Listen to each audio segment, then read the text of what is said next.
The House will please come to order. I would like to welcome everybody to the 19th day of the session, Thursday, March 7th, 2024. Chief Clerk, please call the roll.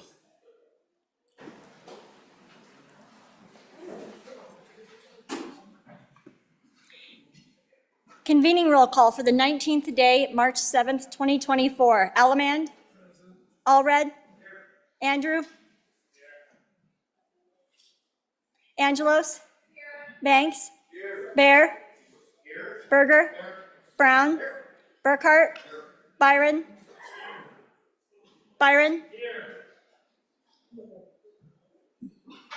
Chadwick? Chestick? Clouston? Conrad? Crago? Davis? Eklund? Haraldson? Harshman? Heiner? Henderson? Hornock? Jennings? Knapp? Larson Lloyd? Larson JT? Lawley? Locke? Nyman? Newsom? Nicholas? Excused. Nemec? Northrup? Oakley? Obermuller? O'Hearn?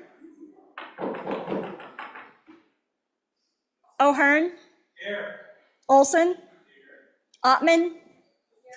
Pendergraft? Penn? Provenza? Rodriguez-Williams? Sherwood? Singh? Slagle? Smith? Stith? Storer? Strock? Stivar? Tarver? Trujillo? Walters?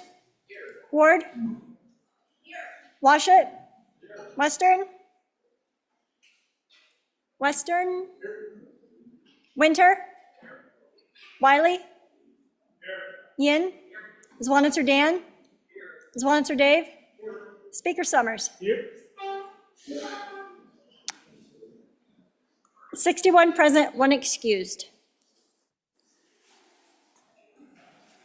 The prayer today will be provided by Brother Consolever. I think I still got that wrong. I'm sorry. President of the Cheyenne, Wyoming Spanish branch of the Church of Jesus Christ of Latter-day Saints. Please rise.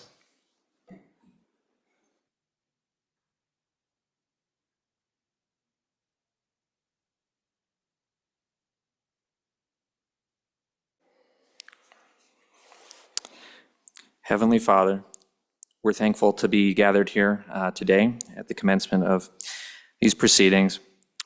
At this time, we offer our gratitude. We offer our gratitude for the freedom that we enjoy in this country and in this state. And we're thankful for the servicemen and women who sacrifice so much and give selflessly to defend those freedoms. We're thankful for the elected leaders, including those here, who sacrifice of their time and talents for the betterment of our state and the preservation of the things we enjoy and hold dear. At this time, we would also petition for continued blessings of freedom on our nation and on our state. And we would ask for blessings upon those defending these freedoms, as well as upon their families. We would pray for the people struggling with ailments and afflictions, that they can feel better and that they can make recoveries. We pray for the children and the youth in Wyoming and in our communities, that they can be led toward good paths and make good decisions. And we pray for the elected officials here, these representatives, that you can uplift them and guide them and bless them for their service. Bless this meeting with a spirit of collaboration as they go about on these important proceedings. And please bless their family members and loved ones with these same blessings for however long they continue to serve the people of this great state. These blessings we pray for. This petition we leave you in the name of Jesus Christ. Amen. Thank you for those words, Brother Conslaver, and now please join me in the Pledge of Allegiance. I pledge allegiance to the flag of the United States of America and to the republic for which it stands, one nation, under God, indivisible, with liberty and justice for all. Well, thank you. Get back. Sir?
I'm going to.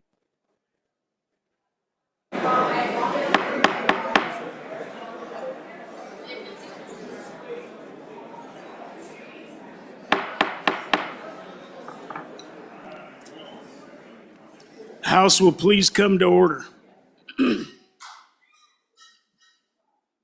Chairman Brown, Privilege of the floor, Mr. Speaker. please go ahead. Thank you, Mr. Speaker. It's not very often that it's a little more rowdy up in the gallery than it is down here on the floor. But if you members, if you'll take a look up, see a lot of blue and a lot of green uniforms sitting up here today. And some of you may not know, may have not seen it, but last week we had a very, very massive grass fire just north of town here, about 6,600 acres, hundreds and hundreds of homes right in the line of fire of it, no pun intended there. But we had these men and women, the men and women that you also supported with the bill that just passed through this body to support cancer screenings. These men and women risked their lives, went out and risked their lives to save other people's homes, and did it for the glory of nothing more than doing a good hard day's work. And so you've got everybody from F.E. Warren Air Force Base over here. I believe the Air National Guard is here. Laramie County Fire Authority, Laramie County Fire Districts 1, 2, 4, 8. Just about everybody that you can possibly think of that helped fight these fires. If we can please give them an incredible round of applause and say thank you for what they do.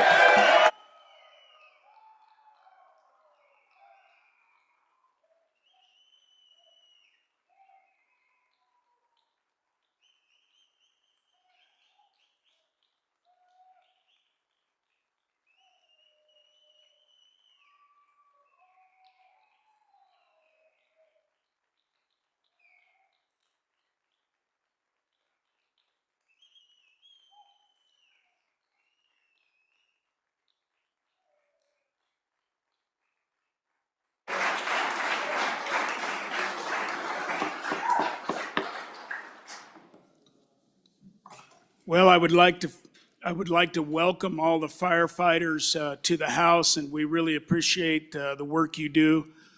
You know, when the legislature's in session, it seems like we start lots of fires. I'm glad you put out at least the real one. We'll try to douse some of the others at some point, but we really appreciate your work and all firefighters across the state. Thank you very much. With that, Representative Smith, do you have a privilege? Yes, Mr. Speaker, privilege. Please go ahead. All righty. In the West Gallery, the two ladies that are not in uniform is Goshen County Right to Life. We have Gail Lundberg and Jan Long from Goshen County.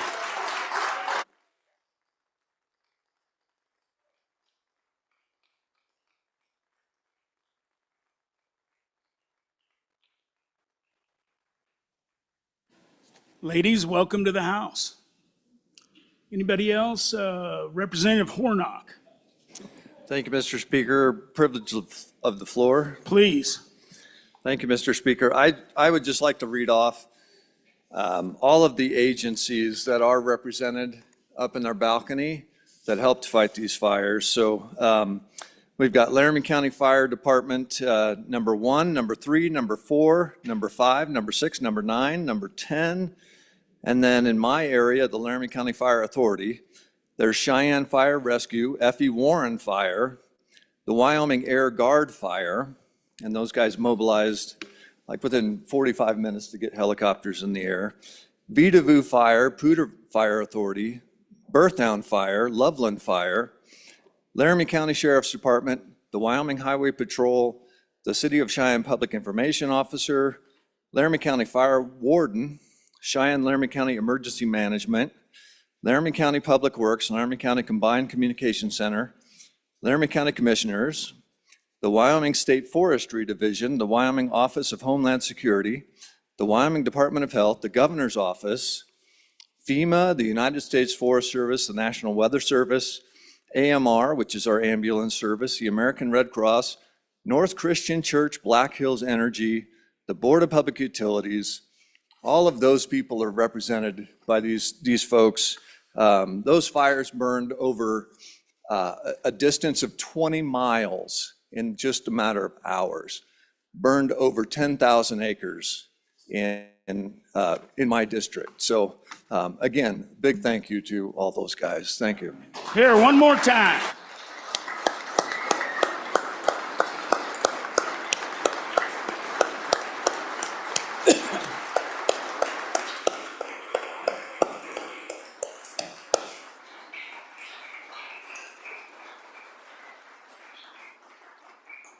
Well deserved. Thank you again. Does anybody else have a privilege? Please go Speaker. ahead, Chairman Brown. I was just going to let them know that they can all sit down after they've been recognized, so. Yeah, if you can find a seat, go ahead and have one. Let's start with the Journal Committee report. Your Journal Committee reports that the Journal of March 6, 2024 has been read and recommends that it be approved. Representatives Chestick and Ward.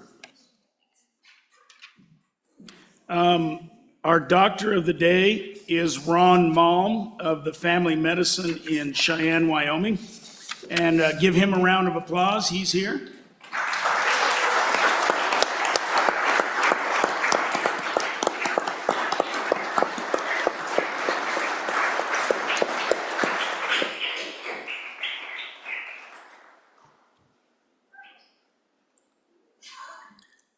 I asked Dr. Malm if he was related to the Malm Hereford Ranch back when I was younger, and he said that was his family, so that was pretty awesome.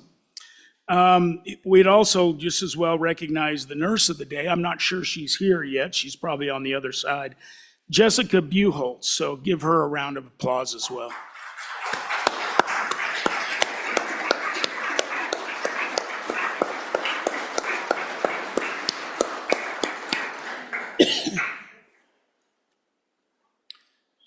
And I would like to thank the organization, I think it's the Medical Society, that provides us these folks, our healthcare folks, and at times they've been really needed over the years, and at times they just sit back there and get to chat with us. Either way, it's a good deal for us, so thanks. Chairman Newsom, Thank you, Mr. Speaker. Privilege of the floor.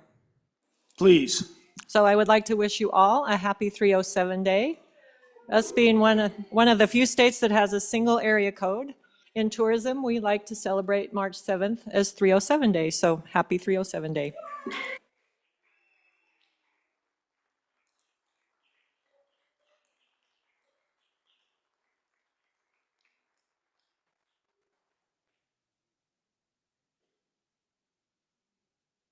All right. Happy 307 Day, Wyoming. We got any messages from the Senate? Or do we have is that, I don't see our, okay. Let's do messages from the Senate. Message 291. Mr. Speaker, the bill listed below failed to pass the Senate's third reading by the vote indicated. House Bill 77, simple assault, menacing. Ayes 14, noes 16, excused 1. Message 295. Mr. Speaker, Senate File 35, Public Records, DOC Investigations. The Senate adopted the Joint Conference Committee Number 1 report on the bill listed above by the vote indicated. Ayes 30, excused 1. Sincerely, Ellen Thompson, Senate Chief Clerk. Wow, that was a short list.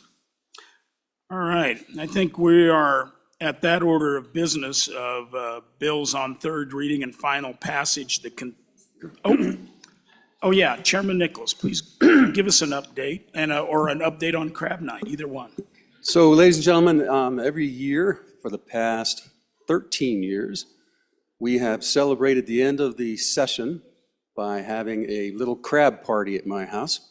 On adjournment, and when it's time to go change clothes and come back, we'll have crab. We'll have things other than crab. Those people that don't eat crab, and salad and libations. And so, please come join us and let's all become friends again. Yeah, give him a round of applause.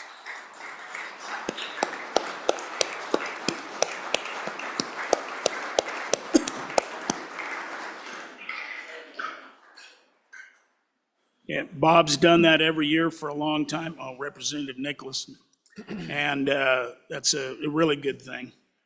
So I think we are at that order of business of bills on third reading and final passage, the consent. Now they're coming down the hallway. So let's just pause that till we get this other little group in. And Representative Provenza, maybe you just as well find a mic so you can introduce these folks. We'll just stand at ease until they get here.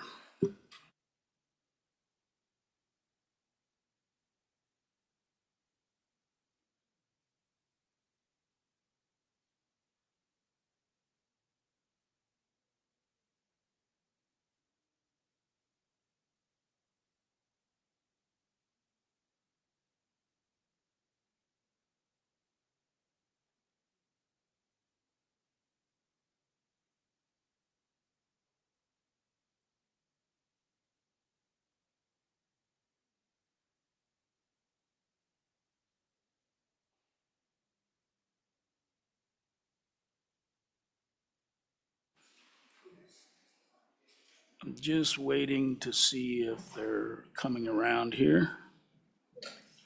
I think Representative Provenza, why don't you do an introduction and maybe by then they'll be over here at the door. Thank you, Mr. Speaker. Members of the House, today we are welcoming representatives of the Wyoming Breast Cancer Initiative who will provide an update on their efforts to raise awareness and increase prevention of breast cancer in Wyoming. Please help me in welcoming their advisory team, Kelly Morgan, Mary Throne, and Lori Heath. Welcome, ladies.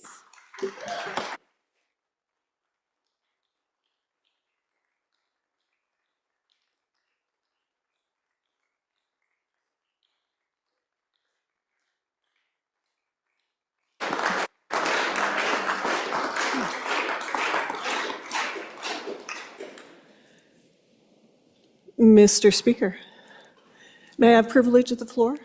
Absolutely. Well, good morning, friends. Thank you to Speaker Summers and to all of you for the opportunity to speak to you today about the Wyoming Breast Cancer Initiative. Also, we want to recognize all cancer survivors, family, and friends who are here in the chambers to celebrate Legislative Pink Day. I think we have some of our board. We seem to have left people behind on the Senate side, but please join me in welcoming them.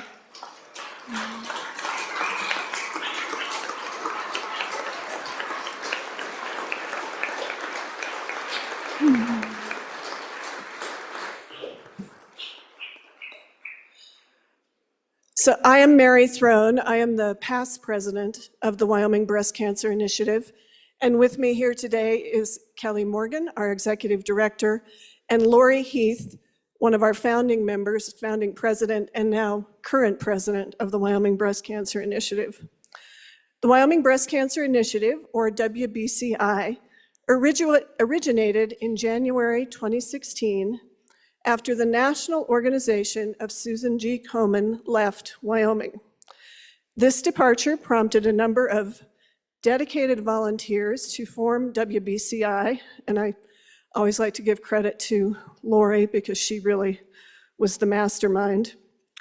So this group of volunteers wanted to continue the mission to increase breast cancer awareness and prevention across Wyoming. The WBCI is a nonprofit organization formed in Wyoming that grants funds only into Wyoming. And in 2016, Lori reminded me that actually all of us passed a resolution in the support of WBCI. So we've always had a close relationship with the legislature since our founding. We raise funds through statewide events, donors, and sponsorships that are then granted into community breast cancer programs. And one of our major efforts is that we partner with the Wyoming Cancer Program, which is part of the Wyoming Department of Health, to provide funding so all Wyoming residents, women and men, because men do get breast cancer, I believe the husband of one of our former colleagues had breast cancer, and then also one of our former colleagues, Representative Pelkey, had breast cancer. So we have this program so that all women and men have access to all tests related to a breast cancer diagnosis, regardless of age, income, gender, or insurance status. The WBCI provides funds where federal and state funds cannot, and I want to emphasize we do not receive any state funds. But we have some really exciting news today, and we wanted to announce it here in the legislature first because of all the support we've received. We are very excited to announce today that with our 2024 grant cycle, the Wyoming Breast Cancer Initiative will hit a major milestone for our young organization. With the grants we have approved for 2024, the Wyoming Breast Cancer Initiative has granted into Wyoming-only programs over $1 million. Remember,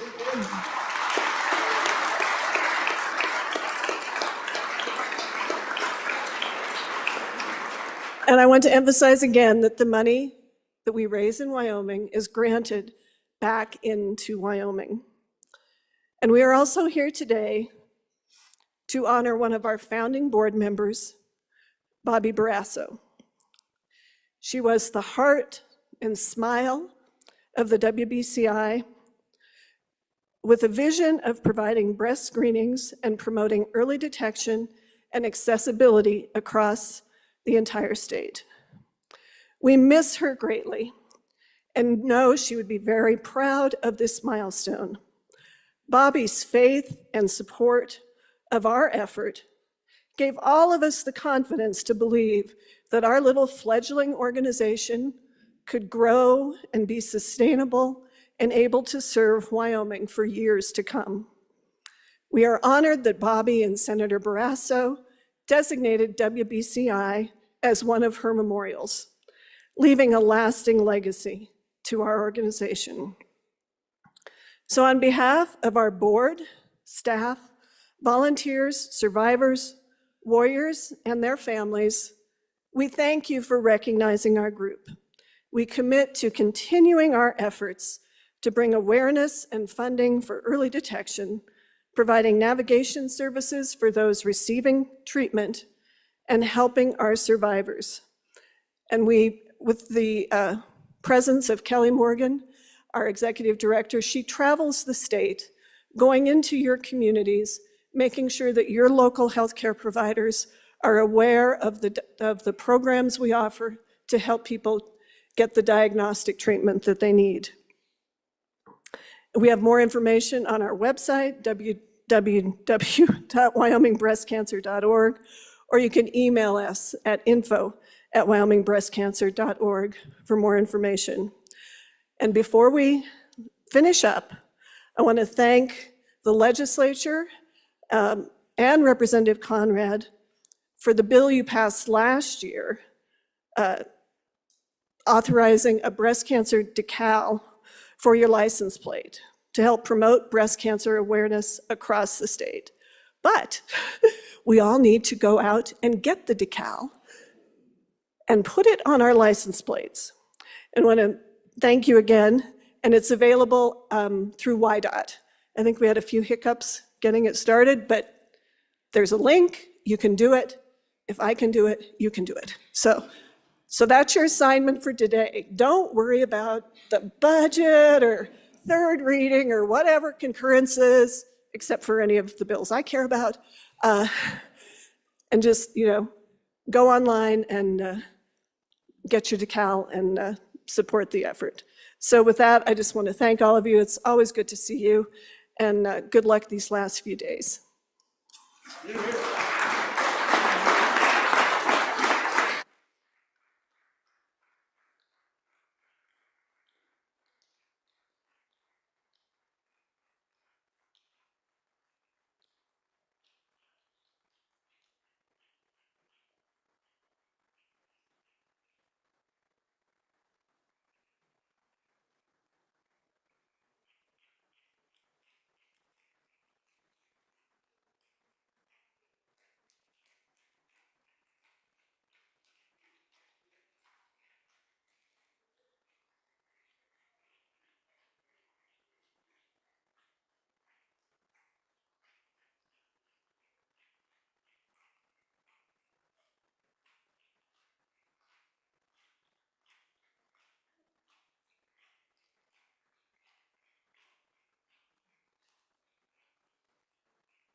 On behalf of the Wyoming House, I would like to thank the Wyoming Breast Cancer Initiative and all they do for survivors and those that have it, and a wonderful cause.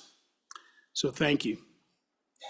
I think we have another message from the Senate. Message 223, limited to mining operations amendments, Joint Conference Committee report, that the committee has adopted the Joint Conference Committee reports and the amendments affected, signed by the House and the Senate. All right. So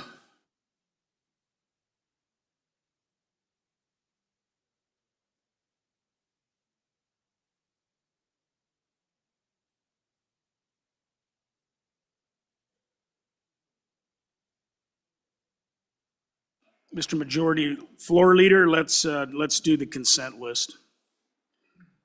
Mr. Speaker, I move the consent list consisting of the following Senate files: Senate File 69, Senate File 86, Senate File 89, and Senate File 100 for your consideration. Would anyone like to remove any of the bills off the consent list? Will the reading clerk please read the bills on the consent list?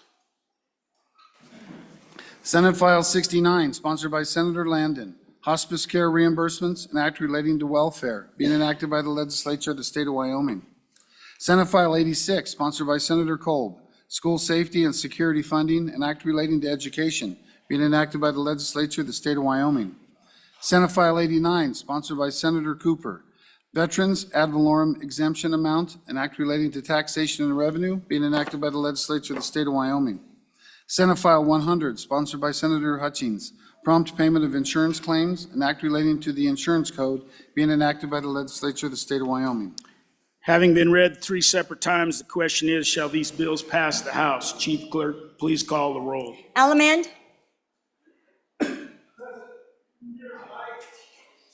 Allred. Andrew. Andrew. Excuse. Is he here? Okay, just a second, Chief. So we went through this yesterday. When we're in third reading, I want people in their seats and I want people quiet. So we don't have to yell at people in the end because we're being rude. So with that, Chief Clerk, please finish the roll. Andrew. Angelos. Banks. Bear. Berger. Brown. Burkhart. Byron. Chadwick. Chestick. Clauston. Conrad. Crago. Davis. Eklund. Haroldson. Harshman. Heiner. Henderson. Hornock. Jennings. Knapp. Larson Lloyd.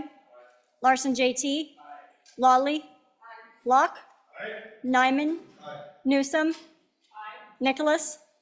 Nemec. Northrup. Oakley. Obermuller. O'Hearn. Olson.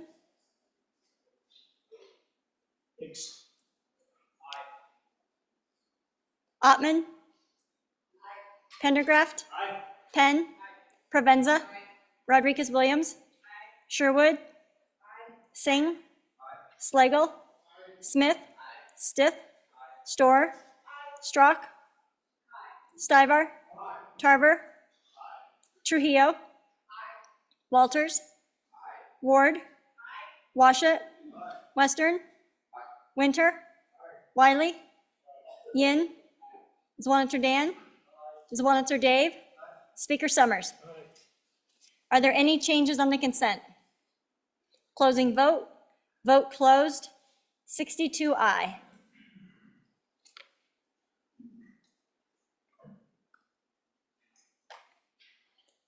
As for Senate File 69, are there any changes? Locke, aye to no. Pendergraft, aye to no. Allemand, aye to no. Hornock, aye to no. Penn, aye to no. Ottman, aye to no. Andrew, I to know. Smith, I to know. Slagle, I to know. Ward, I to know. Haroldson, I to know. Angelos, I to know. Bear, I to know. Strock, I to know. Winter, I to know. Knapp, I to know. Jennings, I to know. Heiner, I to know. Singh,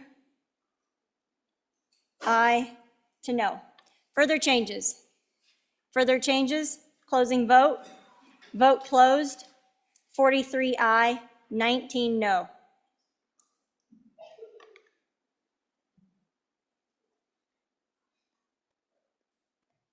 As for Senate File 86, are there any changes? Brown, aye to no. Larson Lloyd, aye to no. Nicholas, aye to no. Sherwood, aye. Sherwood, aye to no. Storer, aye to no. Provenza, aye to no. Chestick, aye to no. Yin, aye to no. Henderson, aye to no. Further changes? Oakley, aye to no. Further changes? Closing vote. Vote closed. 52 aye, 10 no. As for Senate File 89, are there any changes? Stivar? Stivar, conflict. Pendergraft? Conflict. O'Hearn? Aye to conflict. Bear? Aye to conflict. Nemec? Aye to conflict. Further changes? Further changes. Closing vote. Vote closed. 57 aye, 5 conflict.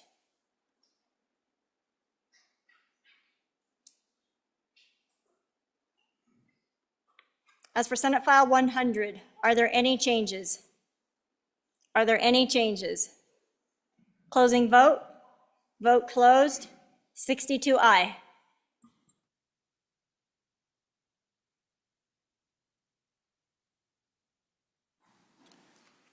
All right, having received the affirmative vote of the majority of the members elected to the House, Senate Files 69, 86, 89, and 100 have passed the House.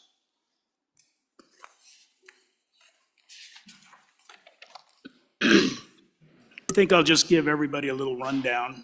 Do you have a privilege first, I Chairman do, if I could, Swanitzer? Mr. Speaker. Go ahead. Thank you.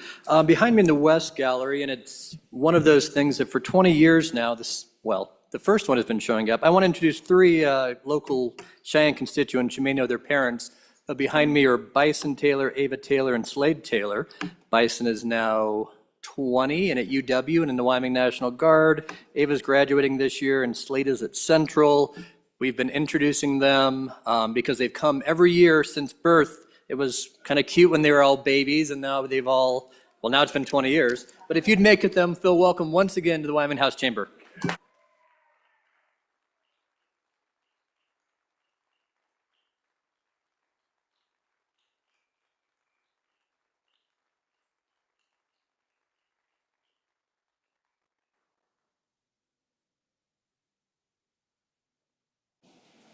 Welcome to the House. Please run for one of these seats someday, would you please? Thank you. Good kids. All right. I was going to kind of do a rundown of today and the best of my knowledge. I think, Chairman Larson, maybe just give an update on where JCC is at this point and what we can expect perhaps. Thank you, Mr. Chairman. In meeting with staff, they've got stuff prepared. The Joint Conference Committee on House Bill 1 will meet at noon, upon our noon adjournment, to go through all of the actions that we took the other day and to vote on those actions, allow them then the time to make any corrections this afternoon on those, Mr. Chairman. From that point, it really becomes a scheduling with House and Senate leadership on when they would like that presented to the bill. But my understanding at this point is we would anticipate, if possible, to start our session tomorrow at 8, go through the budget, the conference committee report and the change we made, vote on the budget, and then hopefully in an affirmative manner and put that alligator back in the pond. Thank you, Chairman Larson. So yeah, I think we're trying to coordinate that start time, but if the Senate's agreeable, and that way maybe we don't end up at midnight to get our other conference committees as well figured out. And obviously we'll get through our third reading and we'll stand around, go to a long lunch, do whatever we need to do. We'll have conference committee reports, concurrences, and those sorts of things. And then, as you old timers know that have been here a while, sometimes it's just, we might adjourn, a recess for an hour or whatever, just depending on how the schedule goes. Certainly that could happen tomorrow as well. So just patience with me and staff as we try to move stuff back and forth across the chambers. And with that, we are at that order of business of bills on third reading and final passage. The first bill for our consideration is, if I get the most current list, is Senate File 13. The reading clerk will read the bill. Senate File 13, sponsored by Agriculture, Federal Land Use Plans, legal actions authorized and act relating to legislature being enacted by the legislature of the state of Wyoming. We have amendments. Representative Zwanitzer Dave. Thank you, Mr. Speaker. I move third reading amendment number 1 to Senate File 13 and ask for your favorable consideration. We had quite a discussion yesterday on this, and remember this is the one I think a couple times jokingly said that we need to pay a couple of attorneys up in the southwestern part of our state, but it's for the $75 million that we're considering setting to the side for legal work. And so all my amendment does, that basically says at the end of our budget cycle, which would be the end of June of 2026, that any money that hasn't been expended or spoken for would return back into our funds. Obviously, if that is the case, that we need more legal money, I'm sure the next legislature will take a very close look at that. And if it needs to be extended, I'm sure they extend it. But if it turns out that the funding is not needed because there's several avenues that we're pursuing to handle the funding for that source, it just allows the funding to come back. All right, anybody else for their first time? Representative Banks for your first time. Mr. Speaker, thank you. I like the optimism that this amendment applies, that these issues are going to go away in 2 years. Unfortunately, I don't share that optimism. I think that this is something we're going to be faced with going forward. The federal government is not going to be relinquished in their efforts to stronghold or strong arm Wyoming public lands or any of these RMPs or anything like that. I think that going forward, because this wasn't a budget amendment that would end at the end of our budget year, this was a bill. And I think we did that for a reason, so that this would go forward in perpetuity when we need it.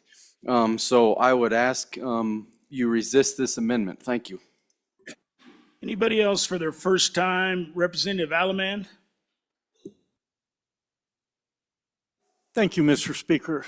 I'd like to call 12-4 on this. I'd like a recorded vote to see. Thank you. So that motion is not accepted because you didn't cite pursuant to what rule? Did he say 12-? Okay. All right, very good enough. So, yep, there's the seconds. Anybody else? Excuse me. Anybody else for their first time?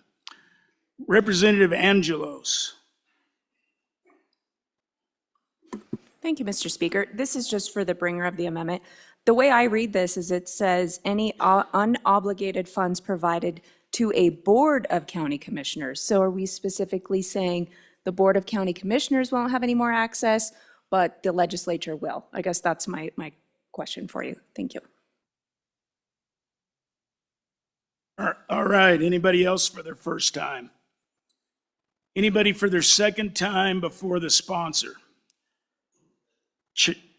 Representative Zwanitzer Dave. Thank you, Mr. Speaker. I believe the funds are going to that entity.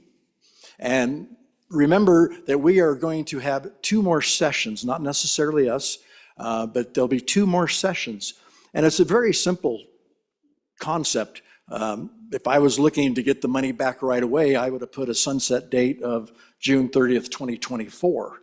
But this is over 2 years. And so if we haven't tapped into that money, I would suggest it should come back. I would also suggest that if there is a need to tap into this money, we're going to put that sunset date and extend it out. There's no doubt in my mind. My point is the money's there. Wyoming can talk. They can fight it. Hopefully there'll be a resolution in that time frame. And if not, we should have a mechanism. $75 million is a fair amount of money to leave out there in limbo. So with that, I would ask for your favorable vote. All right, all those in favor of third reading amendment number 1 to Senate File 13, Chief Clerk, please call the roll. Allemand? No. Allred? Andrew? Angelos? Banks? No. Bear? No. Berger? Brown? Burkhart? Byron? Chadwick? Chestick? Klauston? Conrad? Crago? Davis? Eklund? Haroldson? Harshman? Heiner? Henderson? Hornock? Jennings? Knapp? Larson Lloyd? Larson JT? Lawley? Locke? Nyman? Newsom? Nicholas? Nemec? Northrop? Oakley? Obermuller? O'Hearn? Olson? Ottman? Pendergraft? Penn? Provenza? Rodriguez Williams? Sherwood? Singh? Slagle? Smith? Stith? Storr? Strzok? Stivar? Tarver? Trujillo? Walters? Ward? Washut? Western? Winter? Wiley? Yin? Zwanitzer Dan? Zwanitzer Dave? Speaker Summers? Are there any changes? Are there any changes? Closing vote. Vote closed. 33 aye, 29 no. Third reading amendment number 1 to Senate File 13 has passed, has been adopted.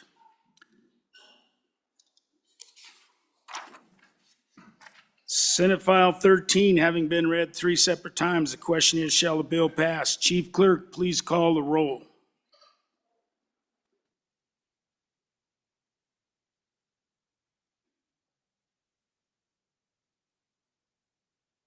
Allemand? Allred? Andrew? Repeat. Angelos? Banks? Bear? Berger? Brown? Burkhart? Byron? Chadwick? Chestick? Klauston? Conrad? Crago? Davis? Eklund? Haroldson? Harshman? Heiner? Henderson? Repeat. Hornock? Jennings? Knapp? Larson Lloyd? Larson JT? Lawley? Locke. Nyman. Newsom. Nicholas. Nemec. Northrup. Oakley. Obermuller. O'Hearn. Olson. Ottman. Pendergraft. Penn. Provenza. Rodriguez-Williams. Sherwood. Singh. Slagle. Smith. Stith. Storr. Strzok. Stivar. Tarver. Trujillo. Walters. Ward. Washut. Western. Winter. Wiley. Yin. Zwanitzer Dan. Zwanitzer Dave. Speaker Summers. Are there any changes? Are there any changes? Closing vote. Vote closed. 47 aye, 15 no. Senate File 13, having received the affirmative vote of the majority of the members elected to the House, Senate File 13 has passed the House. The next bill for our consideration is Senate File 41. Senate File 41, sponsored by Minerals. Banking Division, Classification and Salary Exemptions, an act relating to banks, banking, and finance, being enacted by the legislature of the state of Wyoming. We have an amendment, Representative Knapp. Mr. Speaker, thank you. I move third reading amendment number 1 to Senate File 41 and will withdraw my motion at the appropriate time. Of all the things that you think you're going to speak on in session, this is not one of them. However, I look at the bill and I think, how did we get here? The bill itself calls for classifications, pay, salary, appointments, and adjustments. And I went through committee thinking, why is this a bill? So I think in committee we got the answer that somehow this wasn't being addressed. And I have nothing against our banking division. I think that the ability to hire good quality auditors is important and to pay those people well. However, after some research, I did find that these questions have been answered. We do have an agency under our executive branch that does a benchmark job. They have met with this division to look at the classifications and to come up with appointing, to come up with a salary, to come up with market adjustments. This agency went out and visited or market analysis 7 other states around us to determine if those market rates and that salary band was fair and equitable.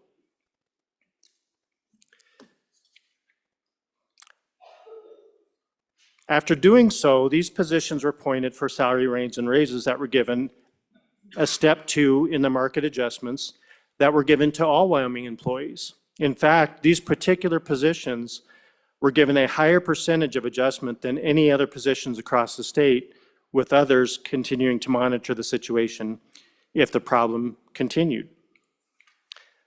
So again, what is the problem that we're trying to solve here? And I think I've found the answer is, the problem is the market is adjusting. There are no auditors out there at this level. We're competing with a private sector in a market driven by shortages of workers and high inflation. But there are also no highway patrolmen. There's no emergency response people. There's no nurses. There's no CDL drivers for transportation. No investment professionals. The list goes on and on. We cannot continue to carve out exceptions from this body to compensate for what is happening in every department for all our positions and all our employees. This marketplace is difficult right now due to factors and a perfect storm beyond our control, and it will take a change in the economy that will eventually adjust it. This bill does not bring equity to the division. It brings inequity to every other employee struggling to make a living. To every one of our departments we have struggling to fill positions, hiring retired folks back, delaying those that could have retired. Do we need qualified auditors? Absolutely. Has our agency and the executive branch responsible for classifications and competitive pay done their job? Also, absolutely, they have. But going outside the system we put in place for all of our employees is wrong. I've asked the body to vote its conscience, but be prepared to respond to that plow driver or that highway patrolman or our office staff who says, "What about us?"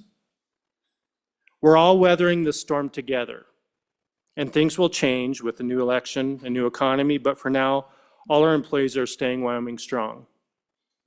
With that, I withdraw the motion. You got to wait till everybody goes their first time, and then thank you. Sorry, Mr. Representative Speaker. Knapp. Representative Western. Thank you, Mr. Chairman. God, these last stages, they got to be the tough ones, but here we are. So the previous speaker talked about what are we solving for? We're solving for a lack of ability to recruit and ability to retain.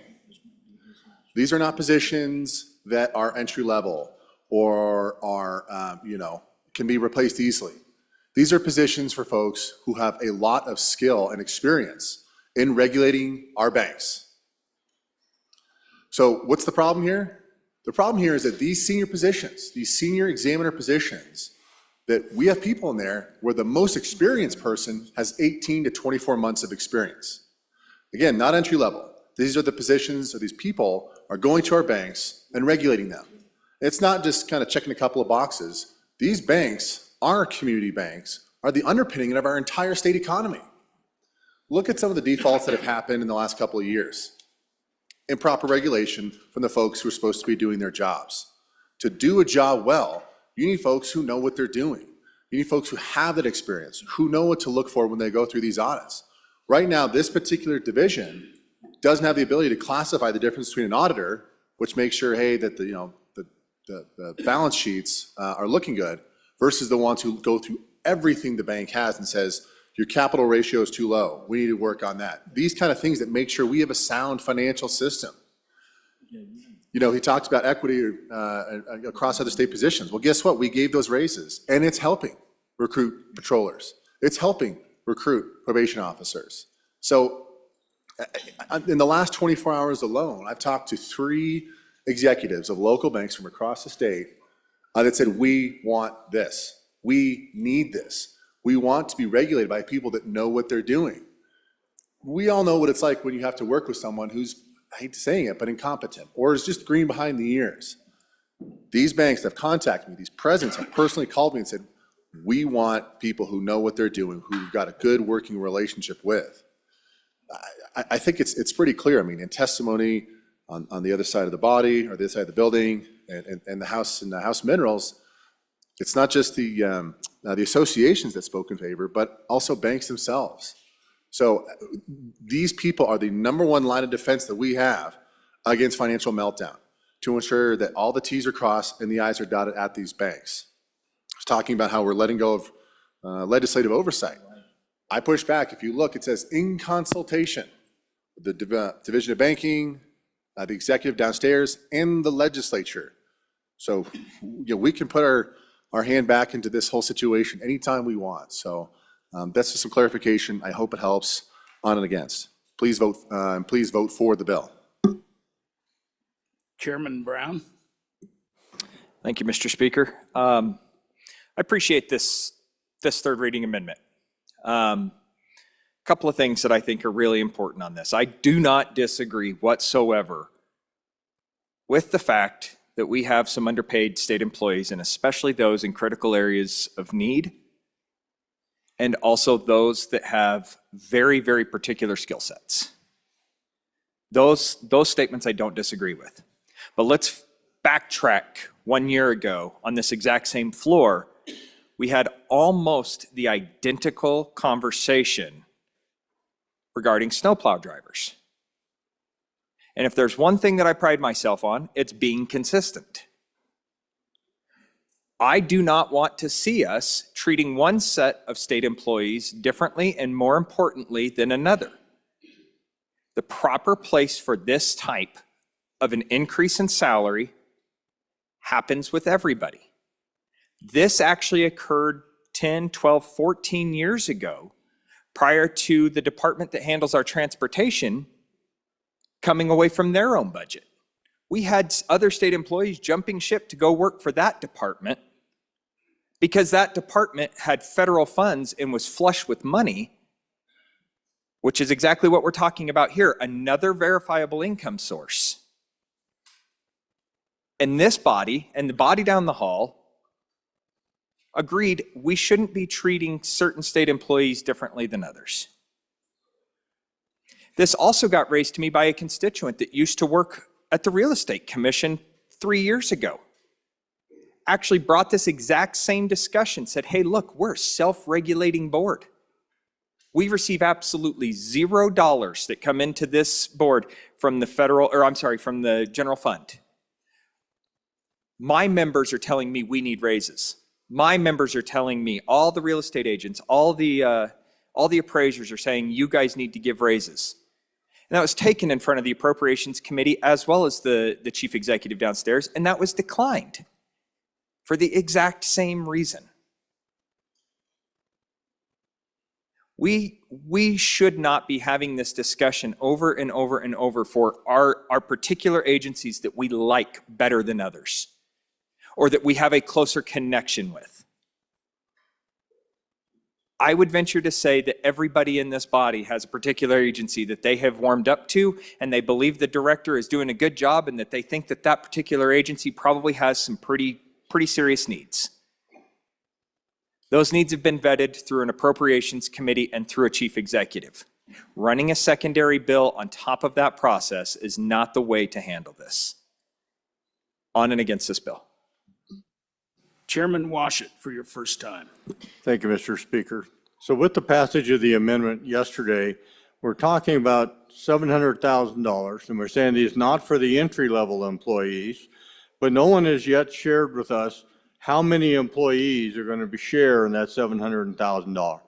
There's like 28 or so employees in that division, but apparently not all of them are going to be included here. Only some of the upper echelon employees are going to be getting a share of that $700,000.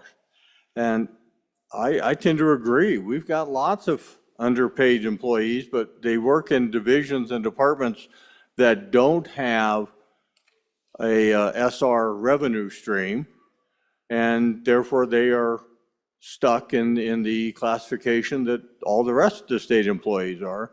And to carve out an agency that has a special revenue stream seems to me to be inappropriate. On and against. Representative Heiner, for your first time. Thank you, Mr. Speaker. In testimony, public testimony in our committee, we heard from individuals that with this change, some of those employees of the Banking Commission will receive up to a 50% raise for the past 3 years. So with the step 1 and step 2 raise that they got in the past 2 years, plus the raise they will get if this bill is passed, these employees will get a 50% raise. What we did not hear was that they had already been working with our group that governs these salary bands, and that group that has been working with that governs our salary bands is willing to work with them. There may be some changes that they can do, and they want to work with them. But we didn't hear that in testimony. We just heard about how they're losing people and they can't retain them. But the same argument can be made about our group, our department that takes care of our highways, about how they can't retain and keep snowplow drivers. So do we turn them loose as well? They have a lot of external money.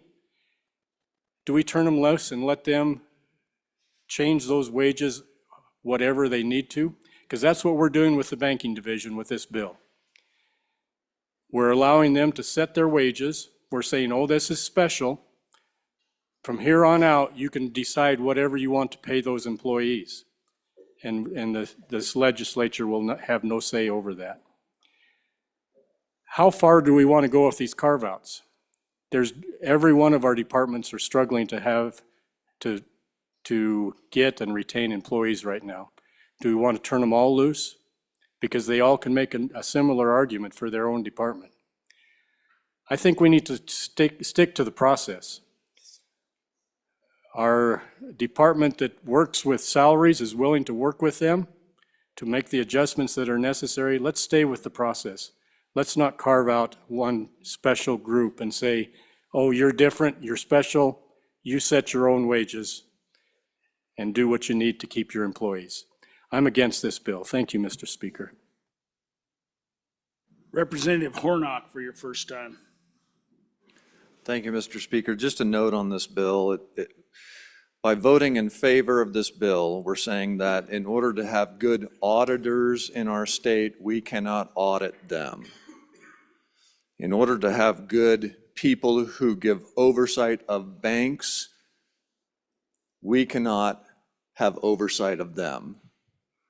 I don't think that really makes much sense to have this type of a carve out. Maybe perhaps they're underpaid a little bit. Maybe we can say the same of ourselves. Should we carve ourselves out? Should we carve out these guys? Let's just be very careful about what we're doing here with carving out an agency, and then next year we'll talk about another agency to carve out. Let's just be very careful on and against this bill. Representative Larson Lloyd. Thank you, Mr. Chairman.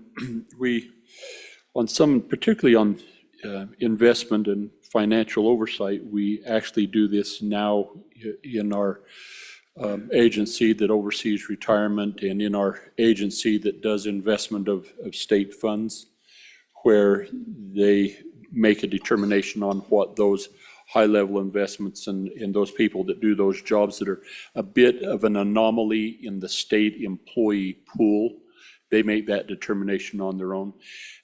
This being a carve-out, $750,000, I would just remind you that about 15 minutes ago, we appropriated $75 million that had very little oversight or control. We're on this bill, this amendment. Representative Larson Lloyd. I repent. So thank you, Mr. Chairman. I think I would vote in support of this bill. Representative Stiff on the amendment. Mr. Speaker, speaking against the amendment for the bill, as was previously noted, part of this is to deal with the wage compression. When you talk about all state employees, we gave an 18% raise across the enterprise, right? It was pretty generous, but that was focused on bringing all of the employees up to at least 90% of so-called market policy position, or MPP. And by doing that, by focusing on that, what we created is this compression. So we now have about half our state employees are in this 90 to 95% range. So if you're a caseworker for a department that deals with family services, you've been there for 8 years, now you're making about the same money as someone who just got hired 3 months ago. And so the people who appear to be in favor of, who appear to be against this bill, we're also against alleviating that wage compression problem. So this bill allows this particular division that deals with our banks to deal with the wage compression issue using fees that the banks themselves pay. And so the banking industry wants this. They're essentially taxing themselves. They're in favor of this because it's going to be make the operations function more smoothly and help the free market. Please vote no on the amendment, for the bill. Thank you.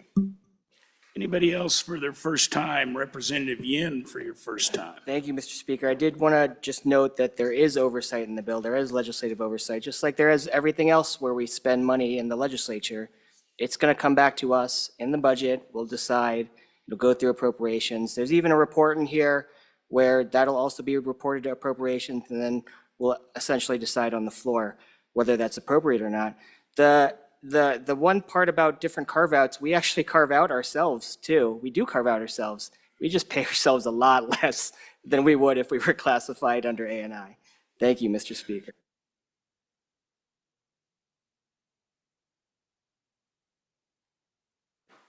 Anybody else for their first time? Anybody for their second time before the sponsor? Representative Larson Lloyd for your second time. I'll try and stay on the amendment this time. But I think it's a fair note made by the good attorney that's visiting with the speaker that these are fees that are generated. This is kind of a tax on that industry. And I think that this is an opportunity to put some of that money back in the pockets of the good people that represent that industry and let them, we've heard this conversation about being able to put some money back in the pockets of the people that are taxed. And these are the people in that industry that are taxed, and we ought to let them kind of have some self-determination on how those funds ought to go. Vote in support of the bill. All right, anybody else for their second time before the sponsor? Representative Western. Thank you, Mr. Chairman. So I think at the end of the day, the citizens we represent, the businesses we represent, they want to make sure that the government that they are funding with their tax dollars is doing an effective job. I didn't mention this earlier, and I probably should have in my remarks, but one of the bankers I spoke to last night, they wrote a check for $75,000 to the Division of Banking, because that's how that division is funded, right? By the folks that they regulate, these inspection fees. And he said, I don't mind writing a check for 75 grand, but by golly, I want to get some return on my money. And when I have to deal with some of these bank examiners that don't really know what they're doing, they don't have enough experience, they're just not at the level they need to be at, kind of frustrating. They don't feel like they're getting a return on the money they're spending. So the gentleman who spoke from the capital city, appreciate the comments. I think maybe the bigger question is the process of how we set these wages working? I think if we look at the totality of the evidence, it's not. And while we sit here and debate, the needs, the demands we have, that these folks have, remain a constant. This is an option for us to solve that, for an agency that takes no money out of the general fund or any of the other funds that that come through this body, but special revenue that they generate internally. Industry really wants it, and it's not just like we kind of sort of want this. Like when I start getting phone calls from these folks and they really want it, they're taking times out of their busy days to send a message that they want to get a return on the money that they're giving the government. I think that sends a pretty clear message. So against the amendment, for the bill. Thank you. All right, Representative Knapp, let's bring us home. Thank you, Mr. Speaker. So the proponents of the bill keep stating the problem over and over again, that it is hard in this day and age to find good auditors with that pay. However, I go back to the system is not broken. The system is we classify a position with that division's cooperation. Together we classify that position. So that's been done.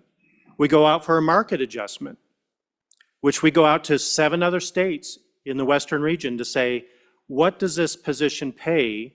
And are we at the right market rate for that position? That's been done. So we are at that position. What would solve this if we didn't do this bill?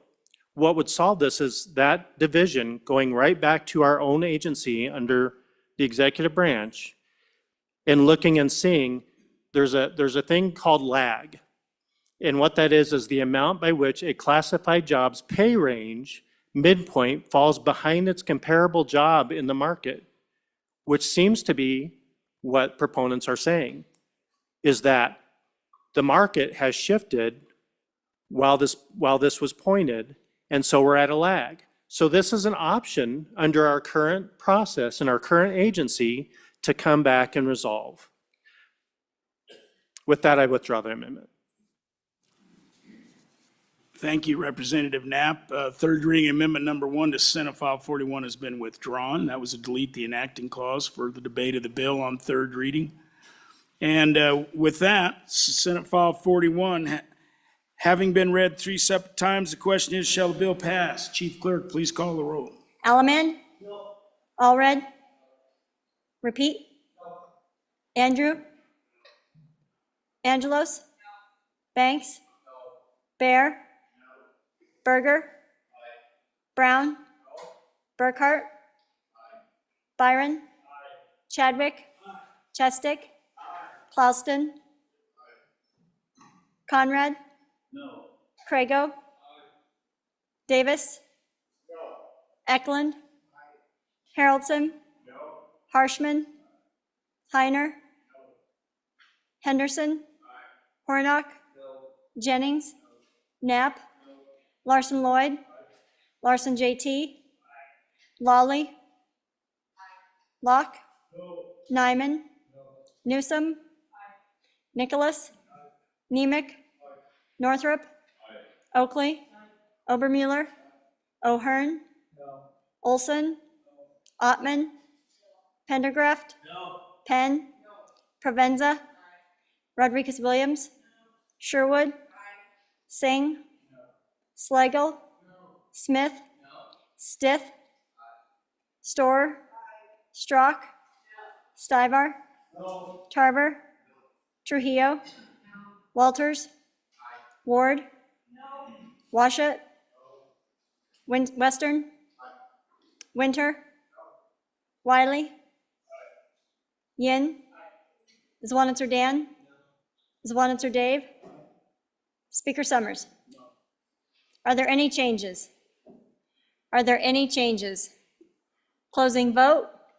Vote closed. 28 aye, 34 no. Senate File 41, having failed to receive the affirmative vote of the majority of the members elected to the House, Senate File 41 has failed to pass the House. The next bill for our consideration is Senate File 75. Senate File 75, sponsored by Water, Omnibus Water Bill Construction, an act relating to water development projects being enacted by the legislature of the state of Wyoming. All right, we have amendments. Representative Conrad. Mr. Speaker, I'd like to move third reading amendment number 1 to Senate File 75.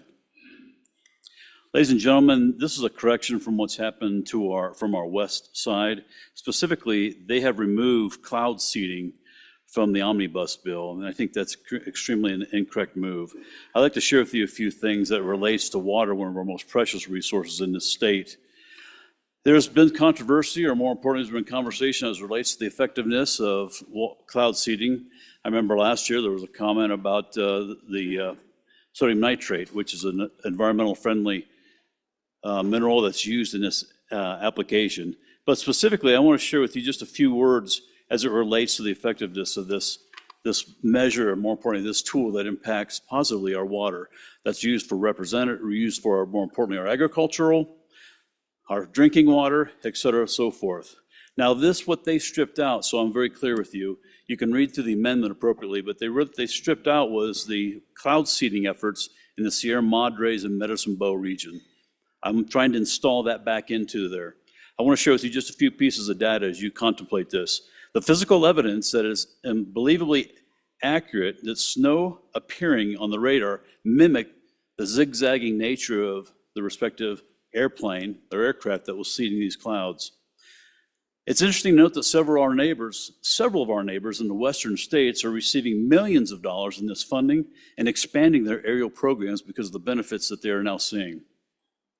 Additionally, when you look at the amount in terms of last year from a recent Wyoming Water Office assessment study, cloud seeding actually deposited in the North Platte and Little Snake River Basin between 4,577 to 10,127 acre feet. That's real results, 10,000 acre feet.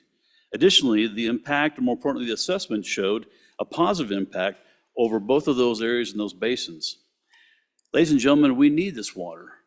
It's not going anywhere else. It's benefiting our folks in the Medicine Bow, Sierra Madre areas so that we can actually produce our agriculture, our livestock, all of those different things, not to mention the water that we use every day in our lives. So I would ask your very favorable consideration to reinstate this property, or more importantly, this spending, so we can continue to support water. And I'll follow up with this. There have been 2 white papers done, one by our local university and another one that demonstrates the effectiveness and more importantly, the factual basis that this cloud seeding has. I'd strongly encourage you and look for any questions and ask for favorable consideration. Thank you. Representative Davis for your first time. Mr. Speaker, yes, I think this needs to be in there. If you look right here at this great capital city, they're receiving this water created by this cloud seeding out of that basin over there. This is also going to meet the needs of the Colorado River Compact. Can I say that? Okay. And the unique thing about this is our forests are in decline. We have to make up some difference here somehow. You know, due to the management of the forest, the largest reservoirs in the state of Wyoming, they hold all our snow. If we can enhance that by this amount, it is a beneficial to the people of Wyoming. And, you know, the other lucky thing about this is we do have storage beneath this. So that's always a key. On a good year like last year, we were able to store that water. Thank you. Representative Banks for your first time. Mr. Speaker, thank you. On and in support of this amendment, the benefits provided to this technology, to agriculture, industry, is much needed. And the positive benefits it gives through these enhancements to all these different industries that are directly impacted is something that I think benefits our most valuable resource. And if we can continue to not only retain water, but add to our water, I think that's in our best interest. So on and in support of this amendment. Anybody else for their first time? Representative Eklund, Chairman Eklund. Mr. Speaker, so I usually have to battle this one on my own, but I'm not on select water. I think this is a great amendment. If you were to look at most of us have camped and fished in the mountains, and the Sierra Madres and the Snowy Range lie right in line with the way the weather patterns are. They were the ranges used to prove that outside of the lab, cloud seeding worked. The scientific study didn't begin to show how much yield there were. The scientists, when they were done, said, no, the yield is far greater than what this 6 to 10% is. It's probably in the 20s. That's a big yield, and we can adjust how much water we fill our reservoirs with. We could probably even plan to build more reservoirs to store more water when we can. But I think this is a great addition back into the omnibus bill. Thank you. Representative Strzok for your first time. Thank you, Speaker.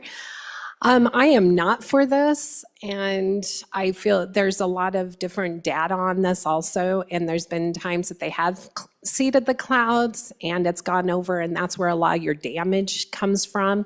And there's actually you've got data on both ends, so I think it's something that we really should talk about. It's a lot of money that actually goes down, and we've had some they've dumped them in other areas that didn't need it when it has happened, and I think it's something we really need to look at, and thank you.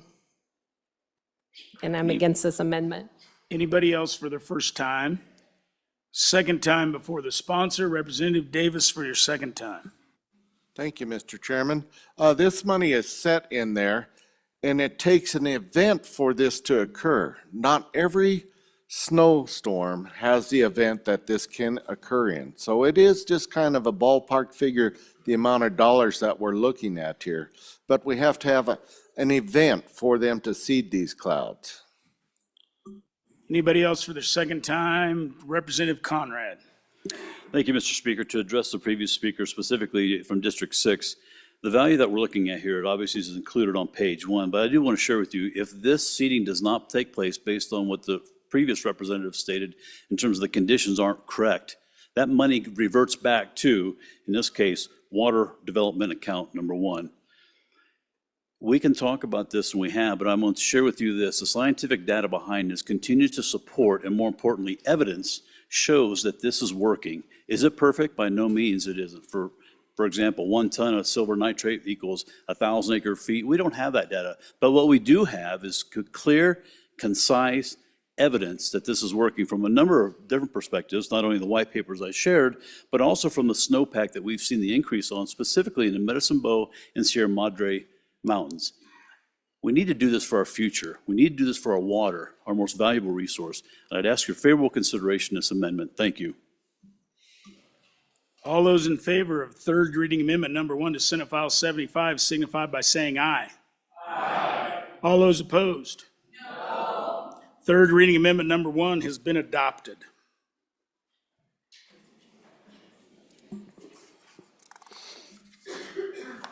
We are now on third reading amendment number 2. Representative Harrelson.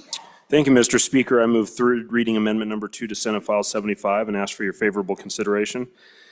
So after listening to Select Water this morning and understanding that Water 2, with the amendment that I brought, there was the question of if there was enough funds in Water 2 for this. I am bringing an amendment which would take and backfill Water 2 out of the general fund to the tune of that $1.864433 million. Just don't want it to be a deal where down the road I deplete the next project of funds that they need. So I just am here giving the opportunity for a funding option just to backfill what we pulled out with this amendment, trying to just be a good steward of the account. Chairman Brown. Thank you, Mr. Speaker. On and against this amendment, and if you'll remember, ladies and gentlemen, I was in the chair during Committee of the Whole when this bill was heard, and I guess I have a little bit of heartburn with this particular project and the entire way through the process that this happened. We have now had 3 different amendments on 3 different readings to try to get a project locally done that was not done through the process of which we normally do water projects. We have a select water committee. We have a we have a board of control that handles this stuff. We have an agricultural committee that handles these things. And then it came to this floor and we've adjusted it 3 different times to make sure we're getting it just right. That's what the process is for. We're now trying to clean up what we're trying to do in the budget process and the building of this entire bill from beginning to end. We're doing it on third reading, trying to make sure that we get it just right. I wasn't a big fan of the original amendment. I feel like this was a step in the direction of just putting our individual needs as opposed to the needs of our entire state. And that's what the committee process does. The committee process has worked this out, and now we're back here on third reading trying to clean up what we did on first reading, and then second reading we heard, well, this was a cleanup amendment, and now we're here with another cleanup amendment, and we're actually taking money out of the general fund to clean up Water 2. So, on and against. Representative Slagle for your first time. Thank you, Mr. Speaker. On and for this amendment. I look at this project as the role of government. Critical infrastructure is the role of government.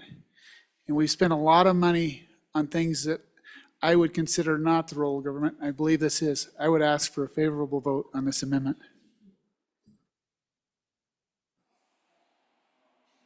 Representative Ward for your first time. Thank you, Mr. Speaker. I believe the good representative, who's the bringer of the amendment, explained to the body why it was done this way, and the body agreed. Thank you. Anybody else for their first time on the amendment? Representative Sherwood. Thank you, Mr. Speaker. Well, I do commend the bringer with working with this through the process and trying to fix it. I would say let's not drain this leaking water tank any further by draining our account any further. So vote your conscience. All right. Representative Strzok, let's try the amendment. I am on the amendment. Good. I just want to point, thank you, Mr. Speaker. You bet. So I think we can't water our people and take care of them, but we certainly can water the clouds and fix them. So why don't we think about that? Thank you. So I'm going to remind everybody that this is an amendment that moves water, it moves money from one account to the other. So if we're going to talk more about it, let's talk about that piece of it. Anybody else for their first time? Anybody for their second time before the sponsor, Chairman Brown? Thank you, Mr. Speaker. I just verified with a member of the two committees that have this jurisdiction. The money is actually in there, right? We have the money in this bill.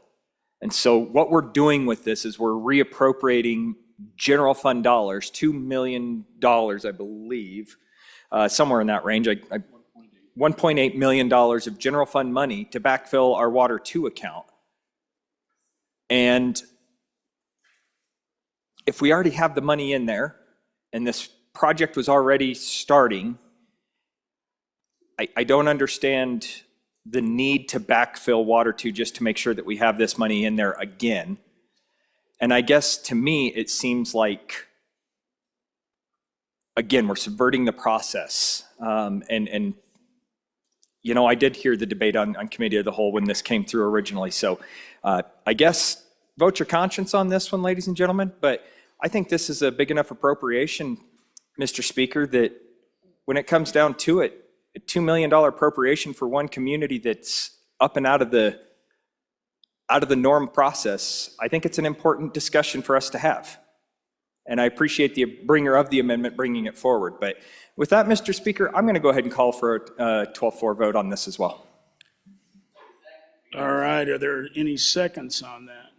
I think there's plenty of seconds. Chief, just grab a couple, 3, whatever we need. All right. Anybody else for their second time before the bringer? Representative Haraldson for your second time. Thank you, Mr. Speaker. So I just, at the end of the day, I never want to be not be a good steward. And I feel this is a way to be a good steward. This project was a project that was brought before the board, and there was just a decision to only fund the 43%. So this is just bumping that up. The fact that there were 3 amendments, I understand that. And when you get a call from your staff that says, maybe we didn't do that quite right, we're going to have to run a cleanup. Again, that's kind of out of control, but we want to obviously do it right. So I believe this is the way to do it right, and would ask for your favorable consideration. All right, all those in favor of third reading amendment number 2 to Senate File 75, Chief Clerk, please call the roll. Allemand? Allred? Andrew? Angelos? Banks? Bear? Berger? Brown? Burkhart? Byron? Chadwick? Chestick? Clouston? Conrad? Crago? Davis? Eklund? Haraldson? Harshman? Heiner? Henderson? Hornock? Jennings? Knapp? Larson Lloyd? Larson JT? Lawley? Locke? Nyman? Newsom? Nicholas? Nemec? Northrup? Oakley? Obermuller? O'Hearn? Olson? Ottman? Pendergraft? Penn? Provenza? Rodriguez-Williams? Sherwood? Singh? Slagle? Smith? Stiff? Storer? Strock? Stivar? Tarver? Trujillo? Walters? Ward? Washut? Western? Winter? Wiley? Yin? I'm sorry, Yin? Is one answer Dan? Is one answer Dave? Speaker Summers? Are there any changes? Are there any changes? Closing vote? Vote closed. 26 aye, 36 no. Third reading amendment number 2 to Senate File 75 has failed. The next amendment for our consideration, Representative Swanitzer Dan. Thank you, Mr. Speaker. I move third reading amendment number 3 to Senate File 75. Would ask your favorable consideration. And what this does is delete Well, not the last amendment you just voted down that tried to take money from everybody else's water projects for one community, but the other two amendments that we struggled with trying to find a way to fund this project. And I just think it sets a bad precedent for this body when individual legislators can come in and try to put individual funding for a project in their community, right? We already have really overly burdensome process in my mind when it comes to water, right? As my good desk mate mentioned, you have the Board of Control, you have the Water Development Commission, then you have Select Water, then it goes before the Agricultural Committee, right? A very burdensome multi-step process. And for us to allow an individual project to just be thrown into the bill on the floor, I just don't think that's where we want to go long-term in the future. And we have lots of good projects, and I hope they all get funded.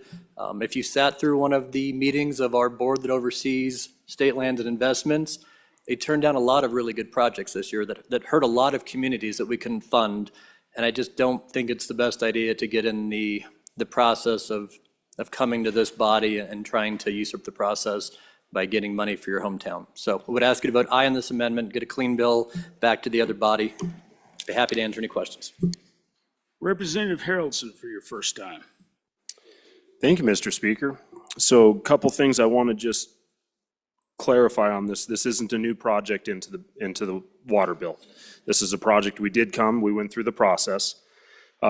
Scope and sequence changes sometimes. We did go as an emergency to the top 5 and that board and requested money, got some money, not enough money to make up for what the change was. We currently have a 1 million gallon water tank that is sitting at 700,000 gallons. We've dropped 300,000 to try to keep some safety in it. We are out of compliance with the federal regulatory organization that regulates that. We are at a point where we've had an engineer tell us that we are one bad storm away or one instance away from 700,000 gallons going through our community. I want you guys to let that sink in for a second. And I know what you're saying, well, this isn't where emergencies are. We've gone through the proper channels for emergencies. We've gone through these proper channels. And I'm going to challenge and ask you guys, this isn't like I dreamed up a project that I came and had an ask for. This is a project that we have brought through the process, and this is the direction that we were directed to go for the rest of the funding for the project. If 700,000 gallons go through the Black Mountain division of our community, we are going to wash away 2 schools. We are going to lose a hospital, or not in a hospital, but a nursing home. And we're going to lose probably about 10 blocks of houses. So if we're being 100% honest, there comes a point where there's a situation where this is an investment into not having to do a whole lot more spending. So we drain the tank, we run the variable vane pumps, we do the next process, that's great.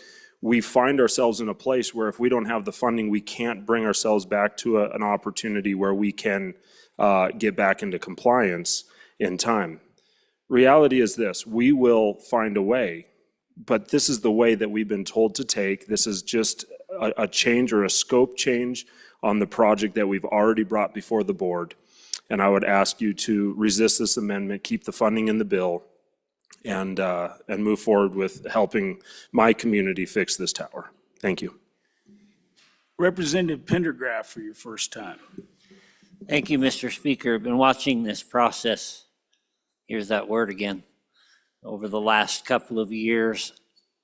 And I have seen time and again when projects get kicked down the road over and over and over and over again. We talked about MRSA studies when we were talking about schools. We talked about the Soldiers and Sailors Home up in the north part of the state. And the reality is that while we stay here and bicker about process, everything starts to fall apart. Whatever we do, we need to take care of the people first. This appears to be a very urgent thing that needs to be taken care of. But we need to take a long, hard look at our process and figure out how to make it work properly. Thank you. Representative Jennings for your first time. Thank you, Mr. Speaker. On and against this amendment. In my time here, I've seen I've seen individuals come and run amendments or bills for hospitals. I've seen them come and run for banks. I've seen them come and run bills for, just take your pick, Mr. Speaker. We've seen individual widows brought up. We've seen individual towns have problems. We've seen all kinds of things. That's actually what we do. It's part of the process. And while the normal process normally takes care of a good share of this, thank goodness, otherwise we'd be in session all year long. Sometimes something falls through the cracks or down the drain or leaks a little too much. And there are times where we are to make those decisions. And it is, do we make the decision? I disagree that many times that we make the wrong decisions, and many times I don't think we even adhere to the Constitution where it says a special law. But to think that we don't come and do this is just a terrible error. It's not actually accurate at all. We've come many, many times with problems individual towns would have. And so on and against this amendment. And, you know, I've allowed this because the bringer of the amendment brought this on process and not the merits of the project. So I'm going to continue to allow that. I really believe that it should be on the merits of the project, but it's on process. So Representative Alaman. Thank you, Mr. Speaker. I'm ashamed right now. We can give $875,000 to California in water by seeding our clouds. We can give $2 million for a Bill of Rights. Point of order. Drunk. But we cannot. Hey. Easy. I'm on the amendment, sir? No. Just pull the language back and let's debate it. Ease up a bit, Bill. Thank you, Mr. Speaker. Anybody else for their first time? Representative Smith. Thank you. On and against the amendment, I believe that it would be, we heard about the physical consequences of this tower not getting funded, but this body's been very, very generous with the mental health issues that are going on. So if 10 square blocks and schools would get washed away, I don't know what the mental health outcome would be of that. So voting against this would be a vote for. So we're not debating, we can debate the process, but we're not going to debate expenditures on other topics. Representative Trujillo, for your first time. Thank you, Mr. Speaker. I just have a question for clarification on process. I've seen bills come through and fail, and then come through and fail in budgets multiple times, and then amendments to other bills. What exactly is the process? All right. Anybody else for their first time? Representative Yin for your first time. Mr. Speaker, thank you. So we have several omnibus bills. They tend to be bills that come out of our select committees. So we have one where we have resource projects, resource management projects. This one, we have a water bill that came out of our chamber first that was on water planning projects. And the bill that we're on now is water construction projects. Both of these water bills come out of our select water committee, which are projects that are vetted by the Wyoming Water Development Commission. So that there's a literal year-long process that starts basically now and then continues until we end up with a water bill that has all of the projects that we plan on funding by the end of the year and into the session. So for this specific project, it was funded at 25%. That's what came out of the Water Development Commission. That's what came out of the bill. The intent there was to just fiscally manage how much water that we have in Water Development 1 and Water Development 2 to make sure that projects get what's considered an equitable amount of water for their need. The concern with upping it 50% was that it makes it so it's harder for us to spend some of the money out of the water accounts on future projects and plan water for future projects. And that's what the backfill amendment was for. But without the backfill amendment, we are kind of hurting the chance of future projects to be funded and how that planning happens for those future projects. And so with that, I mean, I think the project can still get funded. They just need to find that part of the funding to make sure that that water tank gets built. But I don't want to see us up it in the bill as it is right now, so I'm going to vote aye on the amendment to strip that part out and make it back to what we had in the original bill, which was 25%. Thank you, Mr. Speaker. Representative Locke for your first time. Thank you, Mr. Speaker.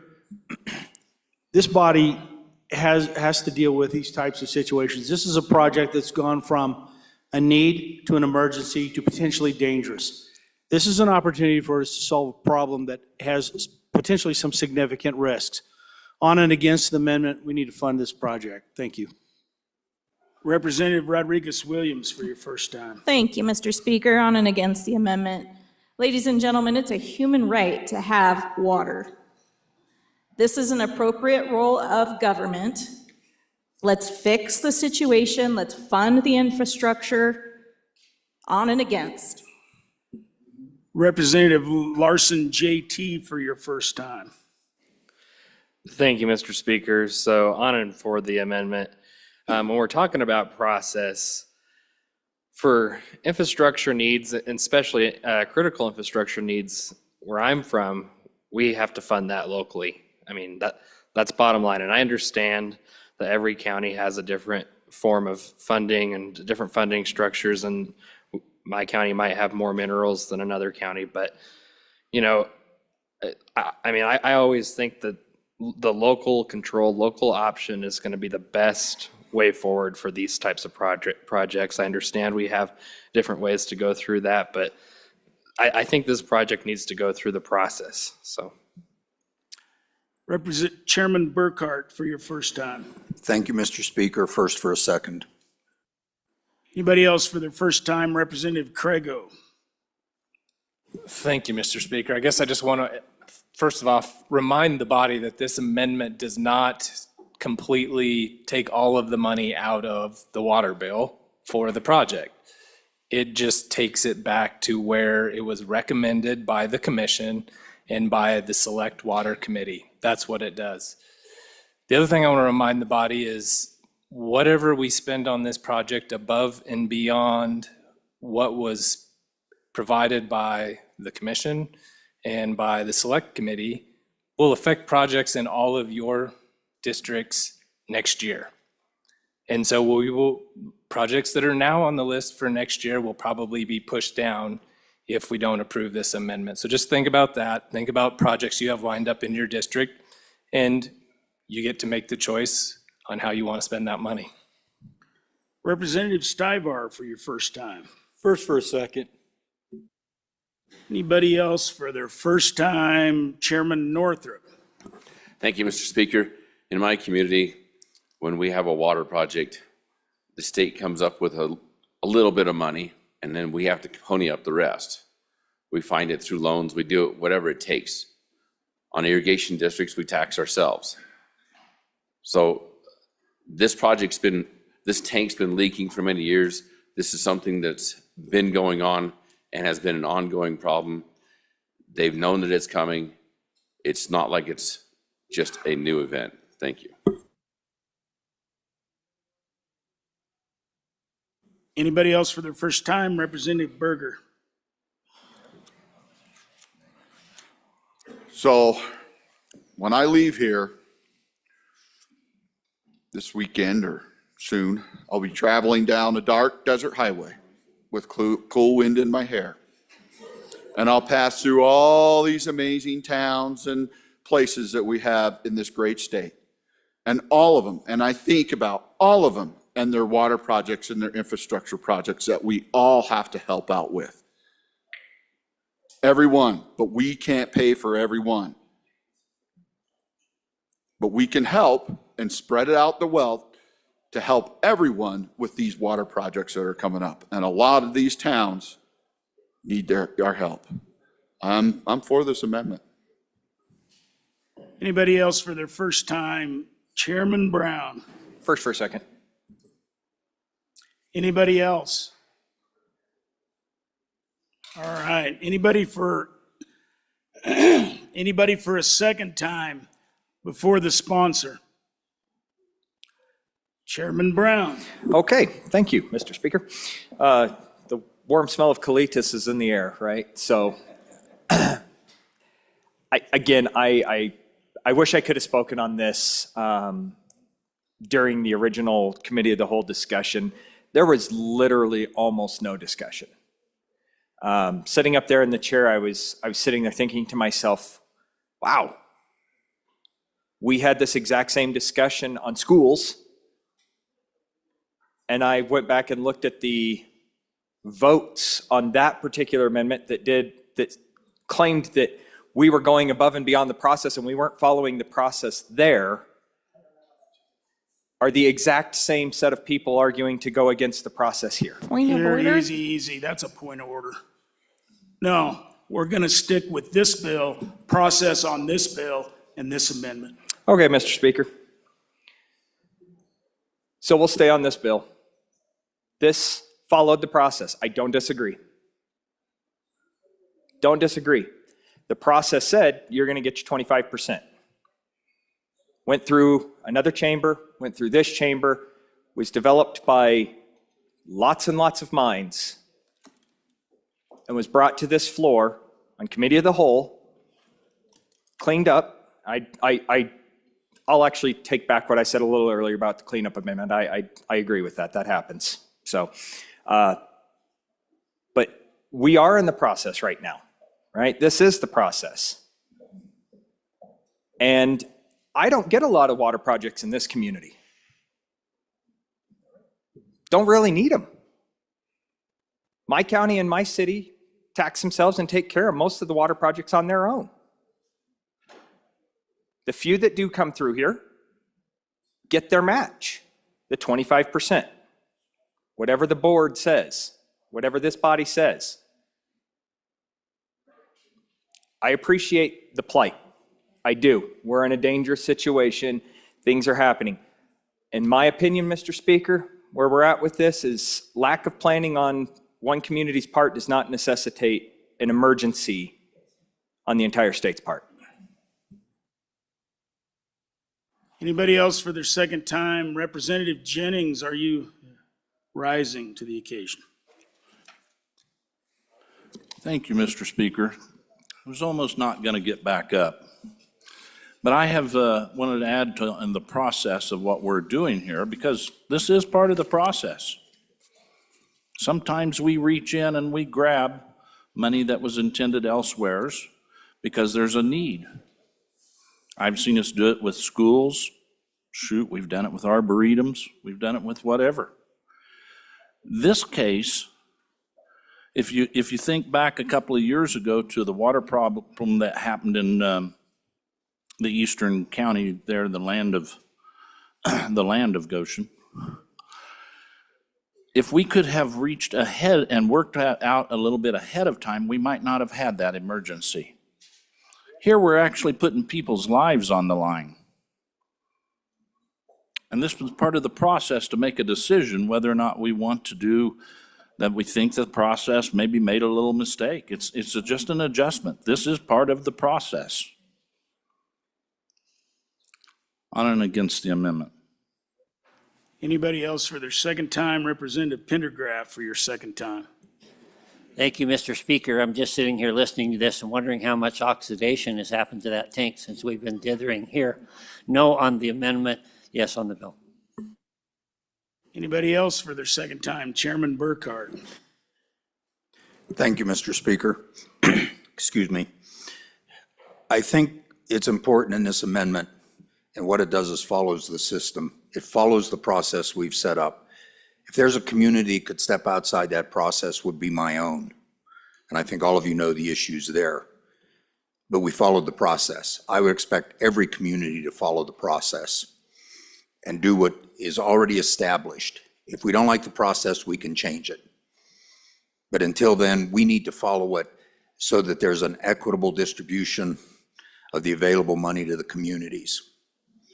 On and for the amendment strongly. Anybody else for their second time for the sponsor? Representative Harrelson for your second time. Thank you, Mr. Speaker. So I've heard quite a few things. It's an interesting conversation, isn't it? I've heard lack of planning, poor planning, 21-year-old tank, you guys, 60 to 80-year lifespan. You guys have to understand that. That's what they were told. That's what they were sold when they got this. So you call the company up that puts the tank up, say, man, you failed us. They come and they try fix it. They come and they try fix it, and then they go bankrupt. They defunct. So it'd be literally like purchasing that brand new pickup truck and only getting 2.5 years of life out of it. I mean, that's what we're dealing with here. Lack of planning. We've already passed our 6-penny tax. Everyone said, hey, saddle up, pay for it yourself. 6-penny tax has been paid for. Both of our tax cents have been assessed. We're at 8 mills, and we are personally investing into this, what we have. We've raised our water rates already. You guys, I just want to very clearly make this known. This isn't a situation where we just woke up one day and went, man, we neglected a tower that's trying to fall down on us. We've reached out to try to get contractors to come and fix this tower. We cannot get anyone to even touch the tower. We've had engineers say, hey, you better get that tower taken care of. I'm surprised it's still standing. So we're in this really weird place. So we went down the path. Hey, you know what? I feel we have an emergency. The water board that this project came to contacted and said, we've got a problem. You should go and try to get emergency funds to fix this. So we did, to the tune of $1.677 million. That's awesome, and we are very grateful for that. But how many people, I mean, there's a situation where if you need that new pickup truck, and they say a new truck costs you $80,000, but we're only going to give you $30,000, and there's just not enough money there. I mean, you guys have to understand, this is the process that we were given for working through the next part. And so as we look at this, I definitely hear the frustration that we don't want to break the system and we don't want to defund another project. I did bring an option to fund another project. Came out of general fund. Just 2 weeks ago, we were talking hundreds of millions of dollars on different funding items out of general funds. That didn't pass, and I understand the heart of the body, not to backfill this $1.8 million pull, but this is $1.8 million that feasibly could save my community millions upon millions upon millions of dollars. You guys, I just, if we were to have this tank fail, I mean, if you need to understand that you can go and wash your vehicles under this tank any day of the year. When it gets below zero, we'll have eyebrows of ice that are 4 to 5 foot thick, and we are now having to clear property around it when ice starts falling. It's already ripped the access ladder off the tank. You guys, I mean, we're not making this up, and we're not just trying to find an easy way out. Last year, we brought in $177,000 in ad valorem tax. The joke in our county is this: you don't have to worry about being fiscally responsible when you're dirt poor. We're mineral deficient. We don't have, and the reality is the wind blows too hard for us to get a windmill. I mean, we're just kind of in this weird spot. And so what we fight every single day in our community is the fact that we love our history. We love what we have. The ag, the ranching, that's our community, and we love it. But at the end of the day, it doesn't pay for water towers well. And so I would just challenge you guys as you sit here and look at this. I'm not asking for the entire amount of the project. It isn't that we haven't taxed ourselves. If we had another tax option, we would do it. This is not something that I come lightly and ask for. But you have to understand that this is an opportunity and a place where we can fix a problem, fulfill the role of government, and do it in a bill that is designed to do it. This is the water bill. This is a water project.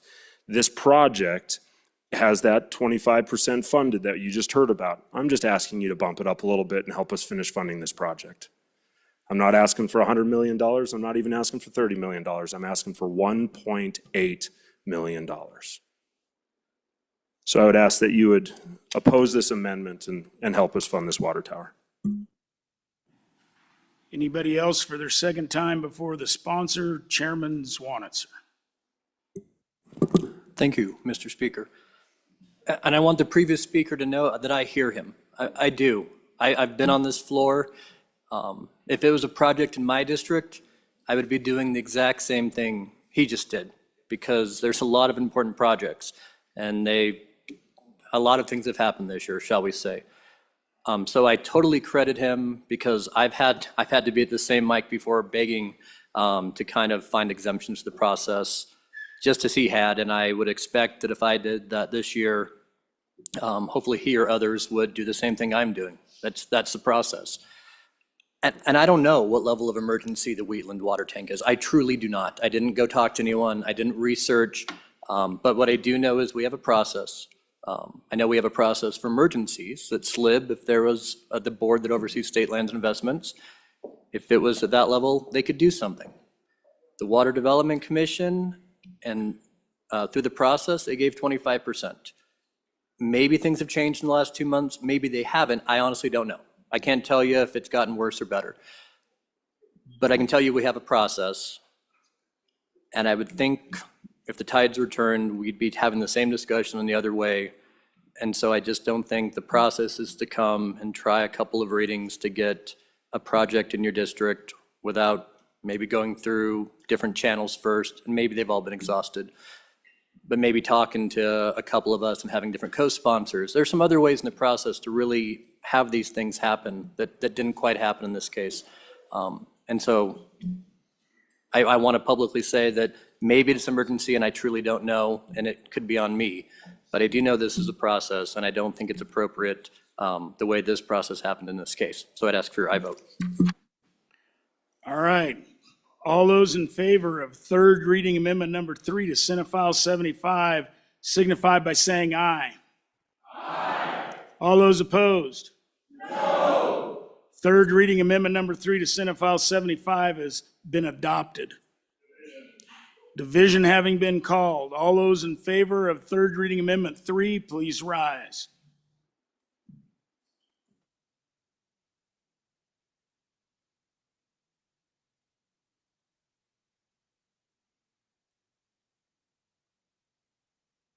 All right, do we have everybody on the floor that wants to be on the floor? All right. Chief Clerk, Reading Clerk, count, please.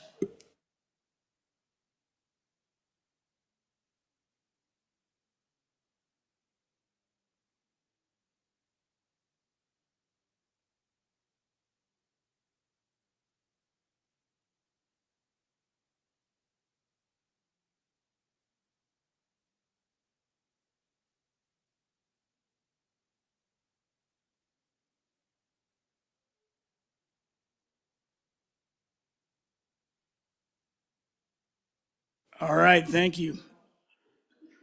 All those opposed, please rise. Less than 32.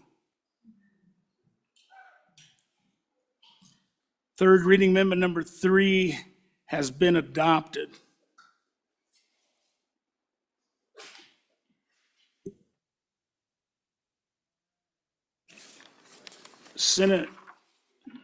Senate File 75, having been read 3 separate times, the question is, shall the bill pass? Chief Clerk, please call the roll. Allemande? Allred? Andrew? Angelos? Banks? Bear? Berger? Brown? Burkhart? Byron? Chadwick? Chestick? Clauston? Conrad? Crago? Davis? Eklund? Haraldson? Harshman? Heiner? Henderson? Hornock? Jennings? Knapp? Larson Lloyd? Larson JT? Lawley? Locke? Nyman? Newsom? Nicholas? Nemec? Northrup? Oakley? Obermuller? O'Hearn? Olson, Excused. Ottman, Pendergraft, Penn, Provenza, Rodriguez Williams, Sherwood, Singh, Slagle, Smith, Stith, Storr, Strock, Stivar, Tarver, Trujillo, Walters, Ward, Washut, Western, Winter, Wiley, Yin, Zwanitzer Dan, Zwanitzer Dave, Speaker Summers. Are there any changes? Are there any changes? Closing vote. Vote closed. 61 aye, 1 excused. Senate File 75, having received the affirmative vote of the majority of the members elected to the House, Senate File 75 has passed the House. Representative Smith, do you have a privilege? Thank you, Mr. Speaker. Privilege, please. Please. All right, ladies and gentlemen, in the South Gallery, you can see all the sea of blue. This is Valley Christian School from Torrington. These are grades 4 through 8. Their teachers are Mrs. Kruger, Mrs. Jerome, Mr. Ellison, and Mrs. McIntyre. Please welcome them to the House.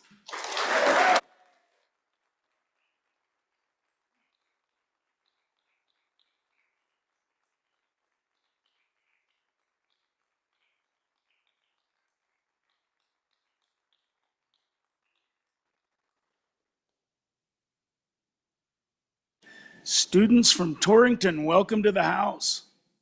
Anybody else for a privilege? Mr. Majority Floor Leader, I guess I'll just recess until 2 p.m. Yeah.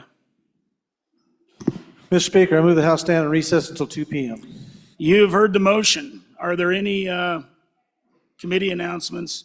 Chairman Newsom. Thank you, Mr. Speaker. Your committee number 6, Travel, Recreation, Wildlife, and Cultural Resources, will meet after you get your lunch. We'll hear from the Office of Tourism. If anyone else is interested in hearing the update from the Office of Tourism, you're welcome to join us. Thank you. Chairman Harshman. Thank you, Mr. Speaker. Committee number 3, Revenue, will meet with our Senate counterparts in room number 5 to discuss interim topics in about 10 minutes. Thank you. All right, you've heard the motion. All those in favor say aye. Opposed? Motion carries. We stand adjourned until 2 p.m. or at recess till 2 p.m.